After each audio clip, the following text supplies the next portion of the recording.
د امر بالمعروف نهي عن المنکر وزارت ویان عاقب مهاجر نوې او تازه څرګندونې. سلام، وخت بخیر. که غواړئ په بشپړه توګه معلومات ترلاسه کړئ نو ویډیو راسره تر پایه وګورئ.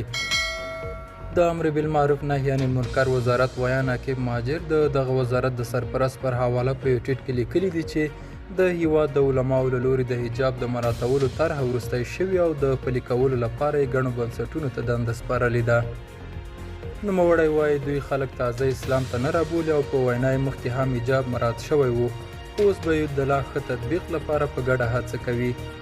ویل کېږي چې ښاغلي حنیفي دغه څرګندونې په تخار ولایت کې یوې غونډې ته په وینا کې کړي دي. دا و زموږ نننۍ چمتو شوي ویډیو. تر بیا ښه وخت، ښې چارې.